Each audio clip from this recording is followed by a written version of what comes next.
नमस्कार मेरे प्यारे दोस्तों, मैं हूं आपका होस्ट शेफ धीरज और आज इस वीडियो में मैं लेने वाला हूं आप लोगों के क्वेश्चंस जो कि आपने कमेंट्स के माध्यम से हमें क्लाउड किचन की वीडियोस पर पूछे थे। यहां पे लगभग 6 क्वेश्चंस मैं लेने वाला हूं जो कि बहुत ही ज्यादा इंपॉर्टेंट थे। बाकी के जो क्वेश्चंस थे वो इनके अंदर ही कवर हो जाएंगे, ठीक है। बाकी आपके अगर आंसर नहीं मिल पाया है तो आप इस पर्टिकुलर वीडियो के नीचे कमेंट जरूर कीजिएगा। हम आपके कमेंट्स को पिक करके उनके आंसर करने की जरूर कोशिश करेंगे। इसके अलावा अगर आप चैनल पे नए हैं तो आपको चैनल को सब्सक्राइब कर देना है। साथ साथ अगर आप किसी भी प्रकार का क्लाउड किचन, रेस्टोरेंट, बार या फूड बिजनेस स्टार्ट करना चाहते हैं तो आप हमसे कांटेक्ट कर सकते हैं। आप हमारी जो ऑनलाइन पर्सनल कोचिंग है वो ज्वाइन कर सकते हैं या फिर जो हमारी फिजिकल कंसल्टेंसी सर्विसेज होती हैं उनका भी उपयोग कर सकते हैं। सबसे पहला क्वेश्चन मैं यहां ले रहा हूं, अगर मैं घर से क्लाउड किचन स्टार्ट करता हूं तो स्विगी जोमैटो के साथ मुझे काम करना है तो मुझे कौन कौन से डॉक्यूमेंट यहां पे लगने वाले हैं, अगर पुलिस वाले तंग करेंगे तो मैं क्या करूं। ठीक है, तो ये इस तरीके से एक मुझे क्वेश्चन यहाँ पे आया है। अगर आप घर से अपना क्लाउड किचन स्टार्ट कर रहे हैं तो आपके पास स्विगी है, जोमैटो है, मैजिक पिन है, ठीक है, कहीं पे थ्राइव भी है। तो ये कुछ 3 से 4 ऐसे एग्रीगेटर है जिनके के साथ आप टाइप कर सकते हो। स्विगी जोमैटो तो है ही। इसके लिए यहाँ पे जो आपके डॉक्यूमेंट लगने वाले हैं, आपको जो फसाई का लाइसेंस चाहिए, आपको जीएसटी नंबर चाहिए, ठीक है, आपको ये ध्यान रखना है। आपके पास एक बैंक अकाउंट होना चाहिए, सेविंग हो चाहे आपका करंट हो वो भी चलेगा, मेन्यू आपके पास होने चाहिए। तो ये बेसिक क्राइटेरिया होते हैं आपके एक बिजनेस को ऑनलाइन ले जाने के लिए फूड एग्रीगेटर के साथ। यहाँ पे पुलिस वाले तंग कर रहे हैं, ये एक अलग प्रकार से हम इसको ले सकते हैं। हो सकता है कि आप किसी एक रेजिडेंशियल एरिया में रह रहे हो, कोई सोसाइटी हो और जहां पे जो आपके पड़ोसी हैं या नेबर्स है वो नहीं चाहते कि आप बिजनेस करो, क्योंकि वहां पे जब वो स्विगी जोमैटो के जो राइडर्स आएंगे उनकी आवाजाही होगी तो हो सकता है कि उन लोगों को दिक्कत पे आप ऐसा कर सकते हैं। जो आपका, अगर आपका खुद का मकान है तो ठीक है, अगर आप किराए पे रह रहे हैं तो आप अपने जो ऑनर से, जो फ्लैट या आपके रेजिडेंशियल का ऑनर है, उनसे लिखवा सकते हैं कि यहाँ पे आप इस प्रकार की कॉमर्शियल एक्टिविटी कर रहे हैं। सेम वही आपके लेटर को आपका जो सोसाइटी का सेक्रेटरी होगा उन्हें वो दे सकते हैं, जिससे कि आपको पुलिस वाले तंग नहीं करेंगे। ये एक प्रकार से लीगल काम आपको मैं बता रहा हूं। अब हम लोग ले रहे हैं यहाँ पे दूसरा क्वेश्चन, सर मैं कितना प्राइस इंक्रीज करके रखूं क्योंकि मेरी यहाँ पे फूड कॉस्ट भी निकल नहीं पाती है। तो जब भी आप स्विगी जोमैटो से टाई अप कर रहे हैं तो सबसे पहले आप लोगों को अपनी कॉस्टिंग निकालनी है। आपको अपने जो डिशेस है वो तो रेडी कर लेनी है, बट उनके प्राइस कितने आ रहे हैं, आपको खुद का कितना पड़ रहा है उसका आपको ध्यान रखना है। तो खुद पता चल रहा है कि भाई एक पर्टिकुलर चीज का मुझे, मान लीजिए यहाँ पे मैं एक दाल मखनी लेता हूँ, दाल मखनी का एक पोर्शन बनाने के लिए मुझे 100 रुपए लग रहा है।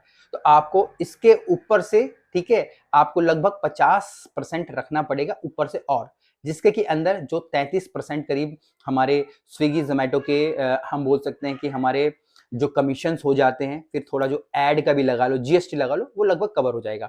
अब मैं बोलता हूं कि आपकी जो डिश का प्राइस कितना हो गया है, 150 रुपए हो गया है, जिसमें कि आपको 15%, 15 से 20% मार्जिन आ रहा है। अब यहाँ पे जो आपने पोर्शन लिया था, हो सकता था कि वो 200 ग्राम का हो, 250 ग्राम का हो। अब आप क्या करेंगे, अब आप उस पोर्शन को थोड़ा कम कर देंगे, ठीक है। हो सकता है कि आप वहां से 30 ग्राम या 40 ग्राम कर दें, जिससे क्या होगा, आपका जो प्राइस तो इंक्रीज हो जाएगा बट पोर्शन का साइज कम हो जाएगा और प्रॉफिट भी वहां पे बचेगा। तो ये कुछ मैंने आपको ट्रिक्स बताई थी, आप इस तरीके से भी कर सकते हो। बाकी और भी कई सारी ट्रिक्स है, अगर आप पर्टिकुलरली कमेंट करके बताओगे तो मैं आपको एक प्रॉपर वीडियो बनाकर वहां पर दे दूंगा। अब हम लोग यहाँ पे तीसरे क्वेश्चन पे आ गए हैं कि I want to start a restaurant. Already मेरा एक रेस्टोरेंट चल रहा है सेम एड्रेस पे, ठीक है, और सेम ऑनर के साथ हम लोग करना चाहते हैं। इसमें फसाई और जीएसटी से कैसे वर्क करेगा। अब यहाँ पे हो सकता है कि इनका ऑलरेडी एक रेस्टोरेंट हो और एक ये क्लाउड किचन उसमें डालना चाह रहे हो, या ऑलरेडी एक क्लाउड किचन हो, एक और क्लाउड किचन वहां पे वो डालना चाह रहे हैं। अब यहाँ पे ऑनर सेम हो, कोई फर्क नहीं पड़ता है, बट यहाँ पे ये ध्यान रखना है, जो आपका जो फसाई का जो लाइसेंस बनेगा वो एक अलग बनेगा, ठीक है। उसमें ऑनर का नाम भी हो सकता है, मैनेजर का नाम भी हो सकता है, किसी का भी नाम हो सकता है, क्योंकि वो पर्टिकुलर बंदा रिस्पॉन्सिबल होगा आपके खाने के यहाँ पे। जो जीएसटी नंबर है, जो आपके दूसरे फूड बिजनेस का जीएसटी नंबर है, वो आप यूज कर सकते हो, उसमें कोई भी प्रॉब्लम नहीं है। होपफुली यहाँ पे आपको समझ आ गया होगा कि अगर आप एक नया फूड बिजनेस स्टार्ट कर रहे हैं और ऑलरेडी आपका एक रेस्टोरेंट या क्लाउड किचन चल रहा है तो आपको फसाई नया लेना पड़ेगा। ऑनर कोई भी हो वो भी चलेगा, बट जीएसटी नंबर है जो आपका पुराना वाला ही एप्लीकेबल यहाँ पर होगा। फोर्थ क्वेश्चन मैं यहाँ पे ले रहा हूं, क्या फसाई रेफरेंस नंबर से स्विगी जोमेटो के साथ ज्वाइन किया जा सकता है? तो आंसर है नो।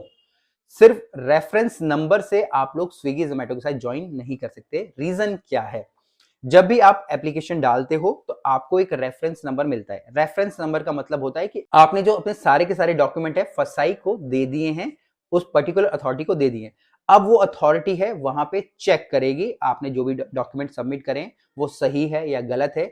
अगर उनको लगेगा कि आपके यहां पर आके ऑडिट करना है तो वो ऑडिट भी करेंगे।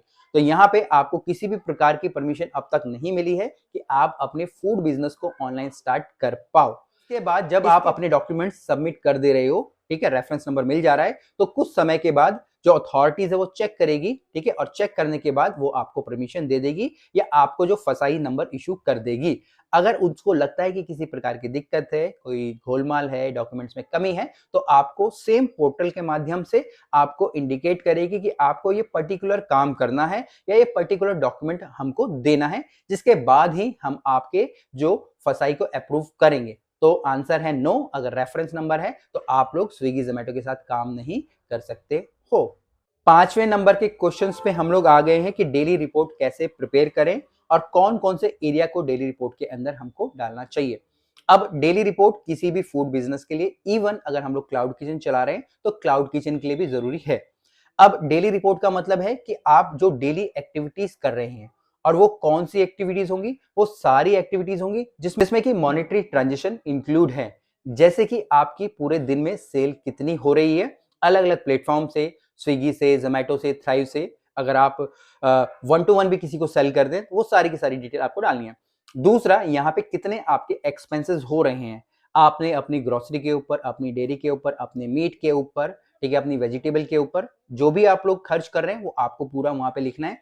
इसके अलावा आपका जो पर डे का रेंट वहां पे लग रहा है वो भी आपको डालना है। आप मैन पावर के ऊपर पर डे कितना खर्च कर रहे हो वो भी, कोई किसी और प्रकार की लेबर आ रही है उसके ऊपर, ठीक है, स्टाफ की एकोमोडेशन के ऊपर, उनके खाने के ऊपर, एडवर्टाइजमेंट के ऊपर, मार्केटिंग के ऊपर, ठीक है, उनकी फर्स्ट एड के ऊपर, जहां पे भी आपके मॉनेटरी इंक्लूड है, पैसा इंक्लूड है, वो सारा का सारा आपको लिखना है। तो एक तरफ होगा क्या जो आपको मिल रहा है सेल्स के तौर पर, दूसरा होगा क्या जो कि आप लोग खर्च कर रहे हो अपने आउटलेट के ऊपर। तो ये सारी की सारी चीजें आपको आपकी जो डेली रिपोर्ट के अंदर इंक्लूड करनी होती है। तो होपफुली आपको पता चल गया होगा डेली रिपोर्ट्स के बारे में। इवन अगर आप यहाँ पे चाहें तो आपकी जो ट्रेनिंग्स हो रही हैं, जो आप स्टाफ को प्रोवाइड कर रहे हो, या किसी भी प्रकार की स्टाफ की जो से रिलेटेड जो प्रॉब्लम्स है, कस्टमर के फीडबैक है अच्छे बुरे, वो सारे के सारे भी इंक्लूड कर सकते हो, ताकि एक सिंगल पेज के अंदर आप अच्छे से समझा पाओ अपने ऑनर को या मैनेजर को कि आपके आउटलेट के अंदर क्या चल रहा है पर्टिकुलर डे में। 6 नंबर के क्वेश्चन पे मैं आ गया हूं, वो है कि स्विगी जोमेटो मना कर रहे हैं घर से टाई अप करने के लिए, तो मैं क्या करूं? आई थिंक जिसने भी ये क्वेश्चन पूछा है, आई थिंक ये क्वेश्चन ही रॉन्ग मैं बोलूंगा यहाँ पे, क्योंकि स्विगी जोमेटो वाले कभी भी मना नहीं करते हैं अगर कोई घर से काम कर रहा है। आप देखिए यूट्यूब के अंदर ही आपको ढेर सारी वीडियोस मिल जाएंगी जहां पे लोग घर से खाना बना के सेल कर रहे हैं स्विगी जोमेटो के ऊपर। हो सकता है आपने यहाँ पे पता किया हो कि टाई अप होता है या नहीं होता है किसी एक डिलीवरी बॉय से जो कि डिलीवरी करने आया हो, और उसको प्रॉपरली वहां पे इंफॉर्मेशन ना हो, या जो भी उसके दिमाग में हो उसने आपको बोल दिया हो। बट अगर आपके पास पूरे के पूरे डॉक्यूमेंट्स हैं, ठीक है, डॉक्यूमेंट्स का मतलब है आपका फसाई आपके पास है, जीएसटी आपके पास है, आपके पास एक अच्छा मेन्यू है, ठीक है, और आपके पास बैंक अकाउंट है, तो ये बेसिक चीजों की सहायता से आप स्विगी जोमेटो के साथ टाइप कर सकते हैं। जो स्विगी जोमेटो टाइप करने के लिंक है आप हमें कनेक्ट कर सकते हैं, हमारे जो व्हाट्सएप के नंबर है, वीडियो के डिस्क्रिप्शन में लिंक डाल दूंगा, वहां पे जाके उन पर्टिकुलर लिंक्स पे जाके आप लोग टाइप कर सकते हैं। इसके अलावा भी अगर आपको कोई प्रॉब्लम आ रही है तो स्विगी जोमेटो के कस्टमर केयर नंबर होते हैं, आप उनको वहां पे कॉल करके बता सकते हैं कि आपको ये प्रॉब्लम है। और आपके पास अगर कहीं रिटर्न में लिखा गया है कि भैया स्विगी जोमेटो वाले घर से टाई अप नहीं करते, तो प्लीज हमको भी बताइएगा, क्योंकि हमारे लिए भी एक ये अवेयरनेस वीडियो हो जाएगी। होपफुली इन 6 क्वेश्चंस के अंदर मैंने आपके कई सारे क्वेश्चंस का आंसर कर दिया होगा, जो कि क्लाउड किचन की सक्सेस के लिए जरूरी होते हैं, स्टार्टअप के लिए जरूरी होते हैं। इसके अलावा अगर किसी भी प्रकार के आपके जो क्वेश्चंस रह गए हैं, आप कमेंट द्वारा हमको जरूर बताइएगा।